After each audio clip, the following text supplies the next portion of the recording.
Sir ये चीज हमें नहीं समझ आई, कहीं कोई चीज में अटको गया, तकलीफ होगी तो। पार्टनरशिप मैंने बता दिया, मिनिमम 2 पार्टी, मैक्सिमम 50 होने चाहिए। जो अग्रीमेंट बनता है उसको पार्टनरशिप डीड बोलते हैं। बिजनेस का होना जरूरी है। प्रॉफिट शेयर होना चाहिए पार्टनर्स के बीच में, और बिजनेस को या तो सब चलाएंगे या तो कोई एक सबके बदले चलाएगा। मैंने आपको ये बातें बताई हुई है, मैंने आपको सारे पार्टनर्स बता दिए, एक्टिव, स्लीपिंग, नॉमिनल, सीक्रेट। 2 और बता रहा हूं और इस टॉपिक को भी कंप्लीट करते हैं अपन। नेक्स्ट बार ये आती है माइनर की। माइनर पार्टनर, माइनर पार्टनर का मतलब यहां लिख दे रहा हूं, आपको पता होना चाहिए। A person who is below the age of 18 years, जो 18 साल से कम का होता है उसे माइनर बोलते हैं, ठीक है। Can be admitted for the benefits of the partnership.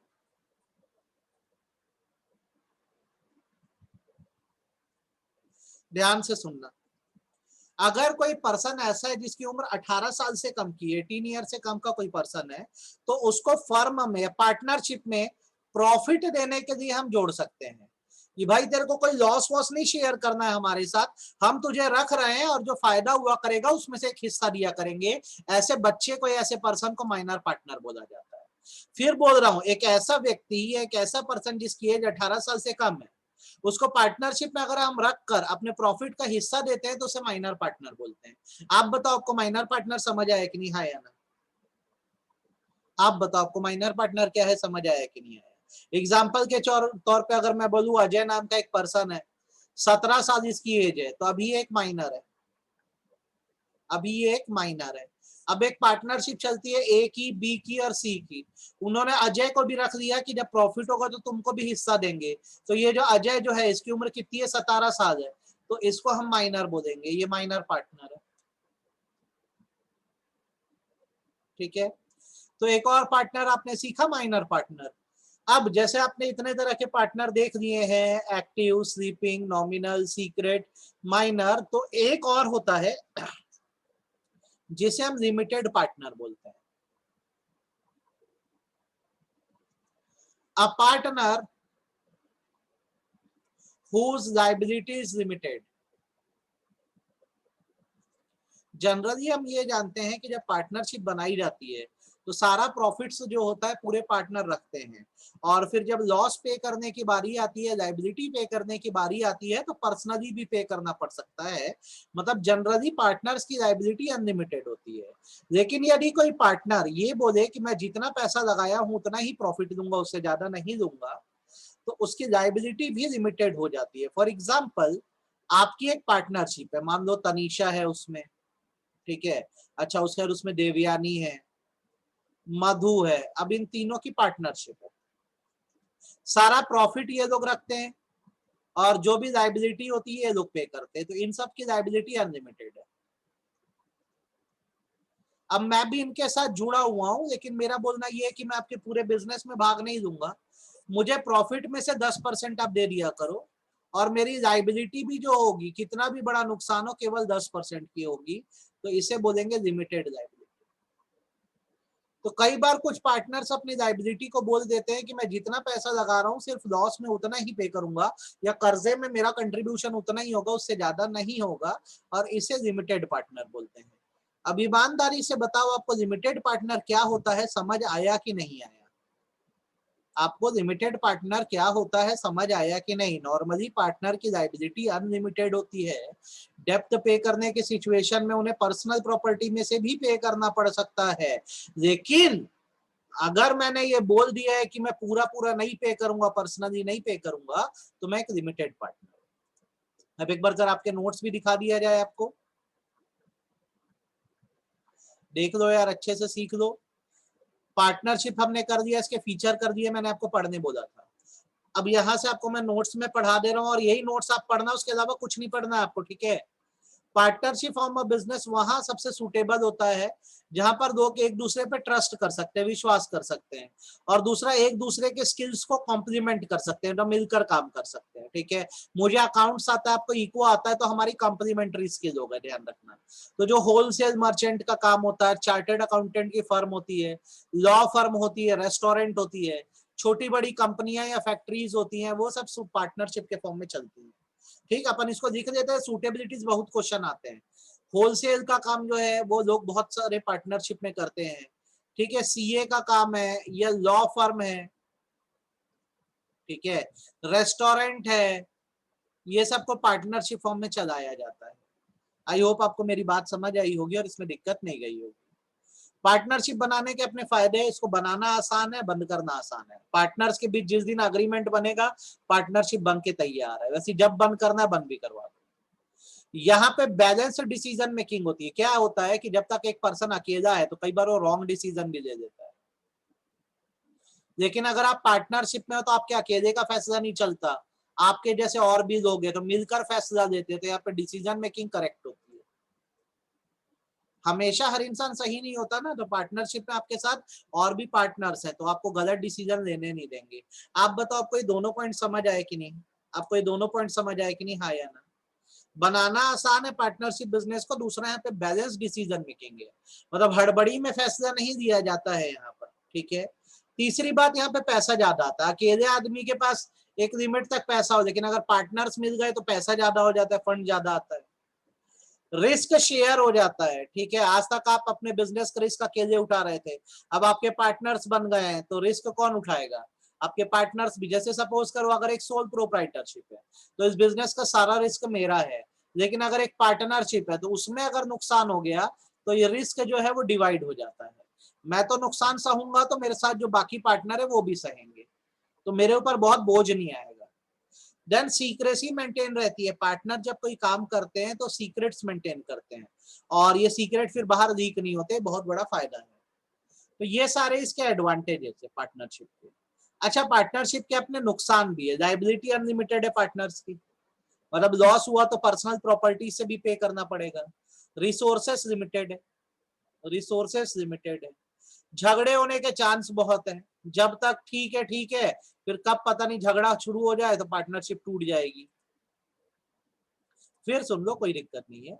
Unlimited liability का मतलब होता है कि यार तुम जैसे पार्टनर बनोगे ना तो फुल प्रॉफिट तुम्हारा है, मतलब सारा फायदा जो बिजनेस का होता है तुम रखते हो। सिमिलरली जब डेप्थ या कर्जा पे करने की बात आती है ना, तो फुल डेप्थ आप ही लोग को पे करनी है। अब आपके बिजनेस से पे हो गया तो बहुत अच्छा, बिजनेस से पे हो जा रहा है तो बहुत अच्छा, जितना नहीं होगा आपको पर्सनली पे करना पड़ जाएगा, पर्सनली पे करना पड़ जाएगा। कोई उधारी मांगने आ गया, पैसा अपना वापस मांगने आ गया, मान लो 1 लाख, अब मेरे बिजनेस की तिजोरी में पड़ा है 60,000, तो 60,000 तो तुरंत दे दूंगा, बाकी 40,000 मेरे को पर्सनली अपने घर से निकाल के देना पड़ेगा। तो पार्टनर की लायबिलिटी अनलिमिटेड होती है, बोल नहीं सकते कि बिजनेस में नुकसान हो रहा है तो पैसा नहीं देंगे, अरे घर से लाके देना पड़ेगा। रिसोर्सेस लिमिटेड है, रिसोर्स लिमिटेड होने के बाद एक हद तक ही पैसा, उससे ज्यादा नहीं है। झगड़े होने के चांस बहुत है, अगर 4 पार्टनर है तो उनके बीच ईगो क्लैश भी होगा, आपस में ईगो टकराते रहेंगे तो काम ढंग से नहीं होगा। लैक ऑफ कंटिन्यूटी है, सपोज करो 3 पार्टनर है, अब 2 मर गए, डेथ हो गई, तो पार्टनरशिप तो खत्म हो गई ना, ये एक बहुत बड़ी दिक्कत है। जब तक सारे पार्टनर अच्छे हैं, जिंदा है, तब तक बिजनेस चलेगा। अगर पार्टनर मर गए या रिटायर हो गए या पागल हो गए तो बिजनेस क्या हो जाएगा, बंद हो जाएगा।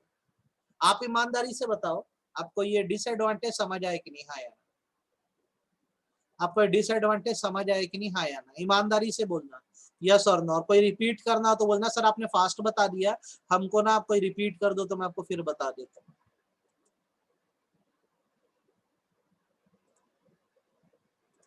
Then lack of public confidence भी एक दिक्कत है, जनता ना विश्वास नहीं करती है। जैसे क्या होता है, पार्टनरशिप जो होती है ना, पार्टनर्स के बीच का बिजनेस है, तो पब्लिक ना इस पे ज्यादा बिलीव नहीं करती है, पब्लिक कॉन्फिडेंस नहीं आता है, पब्लिक कॉन्फिडेंस नहीं आता है। ठीक है, पब्लिक कॉन्फिडेंस नहीं आता, जल्दी विश्वास नहीं आता है। एडवांटेज का फर्स्ट वाला ये ईज ऑफ फॉर्मेशन। देखो पार्टनरशिप में ना जैसे क्या होता है, कंपनी अपनी बनाने जाओ, बहुत सारी रजिस्ट्रेशन की फॉर्मेलिटी है, हम कंपैरिजन में बात करते हैं। अब जब कंपनी बनाने जाओगे ना, बहुत सारी ना रजिस्ट्रेशन की फॉर्मेलिटी है। पार्टनरशिप में इतना झंझट नहीं है, एक सिर्फ पार्टनरशिप डीड या अग्रीमेंट बनाना है और आपकी पार्टनरशिप आप स्टार्ट कर सकते हैं। तो यहाँ पे बहुत फॉर्मेलिटी नहीं है, तो बनाना आसान है, ये एडवांटेज है। तो बनाना भी आसान है और बंद करना भी आसान है। ठीक है, तो यार ये एडवांटेज और डिसएडवांटेज हो गए।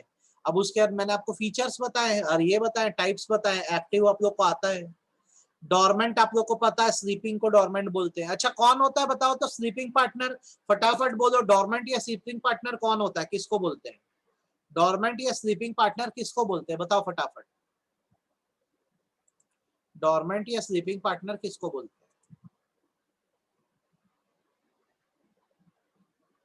वेरी गुड, जो सिर्फ पैसा लगाता है, कैपिटल लगाता है और काम वाम नहीं करता, उसको स्लीपिंग बोलते हैं। मैंने आपको लिमिटेड पार्टनर भी बता दिया है, नॉमिनल भी बता दिया है, माइनर भी बता दिया है, सीक्रेट भी बता दिया है। और मुझे लगता है कि इसमें आपको बिल्कुल भी दिक्कत नहीं है, एकदम अच्छे से आपको क्लियर है। अभी तक एक बात बताओ, पार्टनरशिप जो पढ़े वो सब एकदम अच्छे समझ आया कि नहीं, हाँ या ना? हैंड रेस करके मेरे को बताओ, अभी तक पार्टनरशिप में जो पढ़े एकदम अच्छे समझ आया कि नहीं? आ गया? अब सुनो, जैसे अभी आपने क्या है, टाइप्स ऑफ पार्टनर पढ़ा है, सिमिलरली टाइप्स ऑफ पार्टनरशिप भी होती है। पार्टनरशिप्स भी बेटा अलग अलग तरह की होती है, जो आपको पता होनी चाहिए। ठीक है बेटा, नॉमिनल वो है जो अपना नाम शो करता है, सीक्रेट वो है जो दुनिया के सामने नाम नहीं आने देता। ठीक है, ध्यान रखना।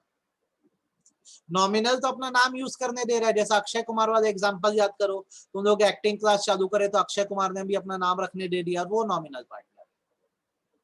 तो जैसे अलग अलग तरह के पार्टनर्स होते हैं ना, वैसी पार्टनरशिप भी अलग अलग तरह की होती है। जैसे कुछ पार्टनरशिप्स जो होती है वो एट विल होती है, और कुछ पार्टनरशिप जो होती है वो पर्टिकुलर होती है। आपको मैं दोनों का मतलब बता रहा हूं, आपको एकदम अच्छे समझ आना चाहिए और प्रॉब्लम नहीं आनी चाहिए इसमें। सपोज करो एक पार्टनरशिप है, एक पार्टनरशिप फॉर्म हो रही है। ये पार्टनरशिप जो है फॉर्म हो रही है यामिनी और संजना के बीच। अब इन्होंने पार्टनरशिप बना दी आपस में, और ये बोल रहे जब तक मन करेगा चलाएगा, चलाएंगे, मतलब अपनी मर्जी से 100 साल भी चला सकते हैं, जब तक जिंदा है चलाएंगे एट विल, और जब मन किया तब खत्म कर देंगे। मतलब बनाए भी अपनी मर्जी से और खत्म भी अपनी मर्जी से करेंगे। तो ऐसी पार्टनरशिप को हम लोग पार्टनरशिप एट विल बोलते हैं। यहाँ पे ये याद रखना, no time duration is fixed. यहाँ कोई टाइम ड्यूरेशन फिक्स नहीं है कि इतने समय की पार्टनरशिप है।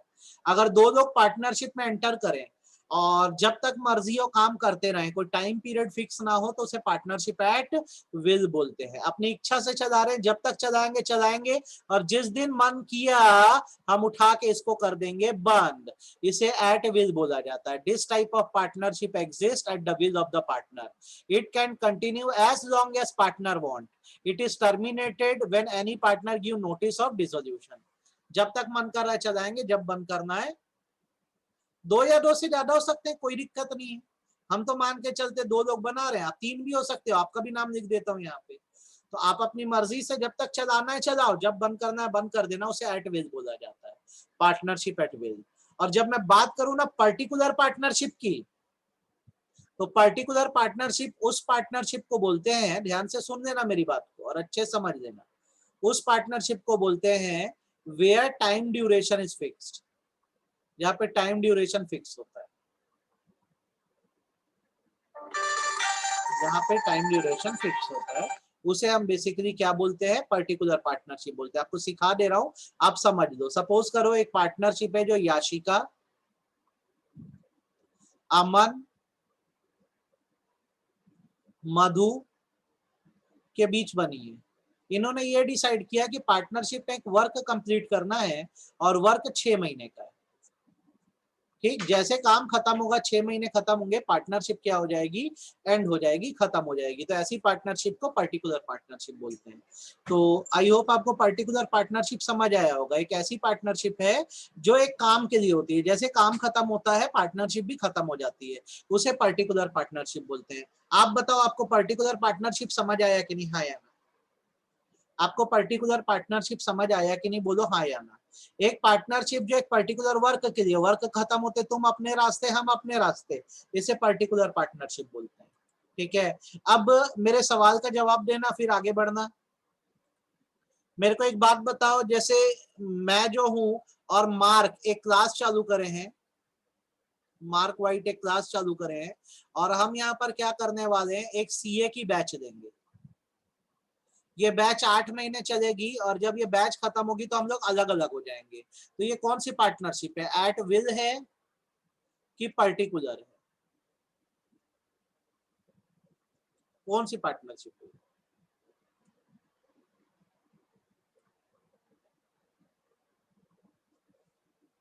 ये पर्टिकुलर पार्टनरशिप है। ठीक है, अच्छा मैं बोलता हूं, मैं और मार्क वाइट पार्टनरशिप में सिर्फ कोचिंग स्टार्ट कर रहे हैं। कब तक चलाएंगे कोई भरोसा नहीं है, जब तक चलाएंगे चलाएंगे, फिर बंद कर देंगे। हम कोचिंग स्टार्ट करें, तो अब ये क्या है, विल है कि पर्टिकुलर है, बोलो। एट विल है कि पर्टिकुलर है? मैंने और मार्क वाइट ने कोचिंग स्टार्ट करी है, जब तक मन करेगा चलाएंगे, फिर बंद कर देंगे। बताओ, एट विल है कि पर्टिकुलर है? जवाब चाहिए फटाफट। वेरी गुड बेटा, एट विल। तो याद रखना, मेनली पार्टनरशिप के दो टाइप्स आपको ध्यान रखने, क्या क्या, एट विल होता है और पर्टिकुलर होता है। जिसमें कोई टाइम ड्यूरेशन फिक्स ना हो, कोई समय फिक्स ना हो, एट विल है। और जिसमें टाइम फिक्स होता है उसे पर्टिकुलर बोलते हैं। आई होप आपको ये बात समझ आई होगी और इसमें दिक्कत नहीं गई होगी। सिमिलरली पार्टनरशिप के और भी टाइप होते हैं जो लाइबिलिटी के हिसाब से होता है। या तो पार्टनरशिप जनरल पार्टनरशिप होती है। अगर आपको कोई बोले ना जनरल पार्टनरशिप, तो ये याद रखना, जनरल पार्टनरशिप उस पार्टनरशिप को बोलते हैं where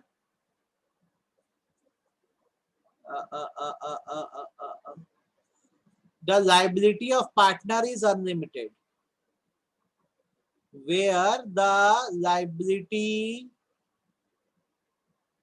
of partner is unlimited। एक ऐसी पार्टनरशिप जहां पार्टनर्स की लाइबिलिटी अनलिमिटेड होती है, उसे बेसिकली हम जनरल पार्टनरशिप बोलते हैं। और लिमिटेड पार्टनरशिप मतलब उस पार्टनरशिप को बोलते हैं where the liability of partners is limited. जहां पे लाइबिलिटी लिमिटेड हो, पर्सनल कोई आंच ना आए, वो लिमिटेड पार्टनरशिप है। और ऐसी पार्टनरशिप जहां पर नुकसान होने पर पर्सनली घर बार सब बिक जाए, उसे जनरल पार्टनरशिप बोलते हैं। अब आप बताओ, आपको जनरल और लिमिटेड पार्टनरशिप समझ आई कि नहीं, हाँ या ना? आपको जनरल और लिमिटेड पार्टनरशिप समझ आई कि नहीं, हाँ या ना, मुझे ये बताओ। ठीक है, जैसे आपको मैं इसका एग्जाम्पल दे देता हूँ तो आपको और क्लियर हो जाएगा। ए बी सी ने केवल पार्टनरशिप बनाई है, और इन्होंने ये डिसाइड किया है कि all profit will be ours, सारा प्रॉफिट हमारा है। तो all loss will be theirs also ना, सारा लॉस भी नहीं का होगा। तो अगर बिजनेस से लॉस नहीं कंप्लीट हो पा रहा है तो घर से देंगे। और अगर ये पार्टनरशिप लिमिटेड फॉर्म में बनाते हैं तो इसमें बात ये होती है कि इन्होंने बोल दिया है कि we will take limited profit, हम प्रॉफिट का एक हिस्सा देंगे, और जितना हिस्सा देंगे उतना ही लॉस में पेमेंट करेंगे, लिमिटेड लॉस। इसे बोलते हैं लिमिटेड पार्टनरशिप। आई होप आपको लिमिटेड पार्टनरशिप भी समझ आया है। ठीक है, तो ये है सारे टाइप्स ऑफ पार्टनरशिप जो आपको आने चाहिए, और इसमें आपको बिल्कुल दिक्कत नहीं आनी चाहिए। आज पार्टनरशिप के टॉपिक को हम लोग कंप्लीट कर दे रहे हैं बेटा, ध्यान से समझ लो। अब जैसे आपने types of partner, types of partnership सारी चीजें पढ़ ली, तो अब इसके बाद आप आ सकते हैं पार्टनरशिप डीड के कंसेप्ट पर। मैंने आपको ये पहले भी बताया है, आप याद करोगे तो, जब कुछ लोग पार्टनरशिप में एंटर करते हैं तो इनको आपस में क्या करना होता है, सारी बातें टर्म एंड कंडीशन डिसाइड कर देनी होती है ताकि कल को कोई धोखा ना हो।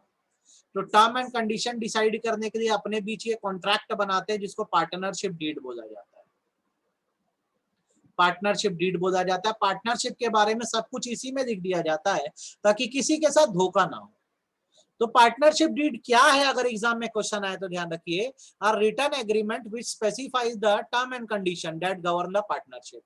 एक ऐसा रिटन एग्रीमेंट, लिखित एग्रीमेंट, जिसमें ये बता दिया गया है कि पार्टनरशिप कैसी चलाई जाएगी, उसे पार्टनरशिप डीड बोलते हैं। आप भी याद रखना, जब आप किसी के साथ भी पार्टनरशिप करोगे तो उसके साथ पार्टनरशिप डीड बना लेना। बिना पार्टनरशिप डीड बनाए कभी भी किसी से भी पार्टनरशिप मत करो, लोग धोखा दे देते हैं, ये बात ध्यान रखना। ठीक है, तो आपने अगर पार्टनरशिप डीड बनाई है या कॉन्ट्रैक्ट बनाई है, उसमें क्या क्या लिखोगे? 5 से 6 पॉइंट याद रखना, ज्यादा नहीं याद रखना। आपकी फर्म का नाम क्या है? बेटा फर्म का मतलब होता है पार्टनरशिप नेम। आपका खुद का अपना एक नाम है और आपको पार्टनरशिप का भी नाम रखना होता है, उसको फर्म बोलते हैं, याद रखना। आपके पार्टनरशिप का नेम क्या है, फर्म का नेम क्या है, आप किस तरह का बिजनेस करते हो, क्या बिजनेस आप करना चाह रहे हो और क्या ड्यूरेशन रहेगा, कितने समय के लिए करना चाह रहे हो। सुनो बात को, आपने जब कॉन्ट्रैक्ट बनाया ना, पार्टनरशिप डीड, नाम लिख दो, क्या बिजनेस करोगे, किस लोकेशन पे करोगे, उसमें नोट होना चाहिए, लिखित में होना चाहिए, कितने समय के लिए करोगे ये लिखा होना चाहिए, कौन पार्टनर कितना रुपए देकर आएगा, कितना इन्वेस्टमेंट देकर आएगा, ये लिखा होना चाहिए। प्रॉफिट एंड लॉस का डिस्ट्रीब्यूशन कैसा होगा, कितना प्रॉफिट किसको मिलेगा और लॉस किसको मिलेगा। जैसे यहाँ पे मैं बोल देता हूँ कि सारा प्रॉफिट हम लोग 50-50 बांटेंगे, हाँ ठीक है 50-50 बांटेंगे, तो लॉस भी जब होगा तो उसको भी कैसे बांटना होगा, 50-50 बांटना होगा। देन इस पे किस पार्टनर को क्या करना है, ड्यूटीज लिख दी जाती है। ठीक है, ये 1 2 3 4 5 6 इतने पॉइंट काफी आपके पढ़ने के लिए, उससे ज्यादा मत पढ़ना, इतने पॉइंट काफी है। ठीक है, आप बताओ आपको पार्टनरशिप डीड समझ आया कि नहीं, हाँ या ना? आप बताओ आपको पार्टनरशिप डीड क्या है, समझ आया कि नहीं? जब भी आप किसी से पार्टनरशिप करोगे तो एक रिटर्न कॉन्ट्रैक्ट बनाना, उस कॉन्ट्रैक्ट को पार्टनरशिप डीड बोलते हैं। और पार्टनरशिप डीड में मैं 6 बातें याद रखने बोल रहा हूँ। नाम, क्या बिजनेस है, कितने समय के लिए है, कितना पैसा लगाएंगे, प्रॉफिट का बंटवारा कैसे होगा और किस पार्टनर का क्या काम है, ये सब लिख देना बस। ठीक, अब इसमें क्वेश्चन ये आता है कि आपने जैसे पार्टनरशिप बना दी तो पार्टनरशिप का रजिस्ट्रेशन जरूरी है क्या? रजिस्ट्रेशन मतलब गवर्नमेंट रजिस्ट्रेशन जरूरी है क्या? क्या लगता है, आप आज एक बिजनेस कर रहे हो पार्टनरशिप में, गवर्नमेंट के पास रजिस्ट्रेशन कराएं कि नहीं कराएं, हाँ या ना बोलो,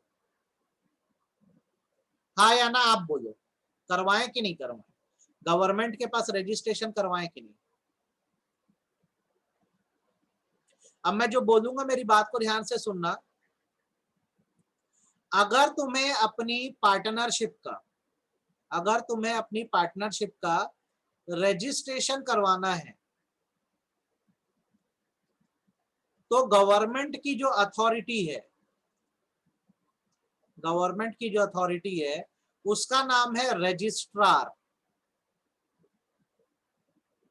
ये वो अथॉरिटी होती है जिसके पास रजिस्ट्रेशन होता है।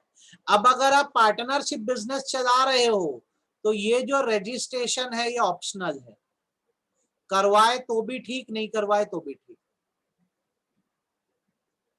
आप अगर किसी से पार्टनरशिप आज बनाओगे तो गवर्नमेंट का कहना है हमारे पास रजिस्ट्रेशन कराना ऑप्शनल है, करवाओगे तो भी ठीक है और नहीं करवाओगे तो भी कोई दिक्कत नहीं है। मेरी बात समझ आए कि नहीं, हाँ या ना ये बोलो। कंपलसरी नहीं है, करवाए तो भी ठीक, नहीं करवाए तो भी ठीक। ठीक, लेकिन गवर्नमेंट का आगे क्या कहना है पता है भाई, देख हमने तो तेरे लिए ऑप्शनल रख दिया पर रजिस्ट्रेशन करवा लो, नहीं करवाओगे तो कंसीक्वेंस होंगे। कंसीक्वेंस मतलब गलत नतीजे हो जाएंगे अगर आपने रजिस्ट्रेशन नहीं कराया तो। क्या है, आपने अगर रजिस्ट्रेशन नहीं कराया ना तो कोई प्रूफ नहीं है कि पार्टनरशिप बनी है, तो जो पार्टनर है ना अनरजिस्टर्ड फर्म का, वो दूसरे पार्टनर पर केस नहीं कर पाएगा अगर वो पैसे खा गए तो।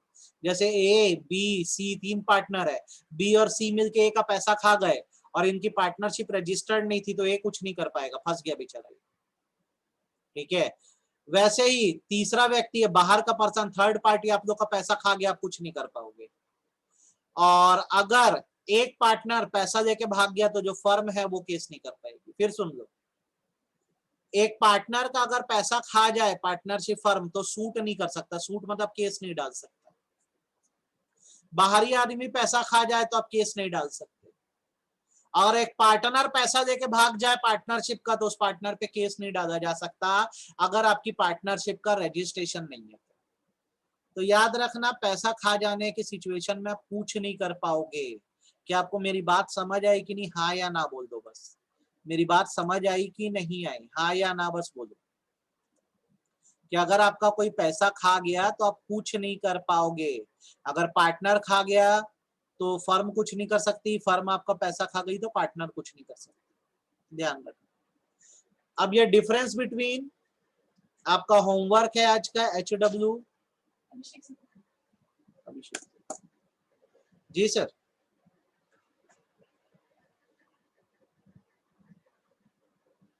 फाइनल ये कराऊं? जी जी ठीक है सर। Okay okay. ये डिफरेंस बिटवीन बेटा हमको पढ़ना है, ये ध्यान रखिए, ठीक है। आपको मैं पॉइंट बता दे रहा हूँ कौन कौन सा पढ़ना है डिफरेंस में। रजिस्ट्रेशन वाला पढ़ो पॉइंट, कितने मेंबर होते हैं पढ़ो, अग्रीमेंट पढ़ो, sharing of profit and loss पढ़ो, रिस्क बियरिंग पढ़ो। ये डिफरेंस आपको पढ़ना रहेगा, ठीक है। Partnership, Hindu undivided family business का डिफरेंस बिटवीन पढ़ के देखना समझ आ रहा है कि नहीं बताना मेरे को। ये आपका होमवर्क दे रहा हूँ आज, ये HW, ये 2 चीजें करना है। नहीं बनेगा तो मैं हूं, कोई दिक्कत नहीं है, लेकिन एक बार खुद से करना, ठीक है। कल सुबह हम लोग कोऑपरेटिव सोसाइटी पढ़ेंगे। कल सुबह हम लोग कोऑपरेटिव सोसाइटी पढ़ेंगे। आज पार्टनरशिप खत्म हो गया और आपका जब फर्स्ट टर्म होगा सबसे ज्यादा क्वेश्चन पार्टनरशिप से आएंगे, ये बात ध्यान रखना। तो मैं पहले से बता दे रहा हूँ, बहुत अच्छे से इसको कर दो। मेरी बात समझ आ गई है तो हाँ या ना बोल दो यार। मेरी बात समझ आ गई हो तो हाँ या ना बोल दो। सबसे ज्यादा क्वेश्चन पार्टनरशिप से ही आएंगे, याद रखना, ठीक है। और इसमें आपको हर एक चीज आनी चाहिए, किसी पॉइंट पे तकलीफ नहीं होनी चाहिए। डिफरेंस बिटवीन पढ़ के देखना, नहीं बनेंगे तो मैं कराऊंगा ही कराऊंगा। ठीक है, ये करो आप, काफी, ये कर दो काफी है, ठीक है। That's it. इतना आज पढ़ रहे हैं, कल मिलते हैं हम लोग। कल कोऑपरेटिव सोसाइटी पढ़ेंगे, परसों कंपनी पढ़ के चैप्टर खत्म कर देंगे अपन, चैप्टर खत्म कर देंगे, ठीक है। ये आप पढ़िए, काफी आपके लिए। बाय बेटा।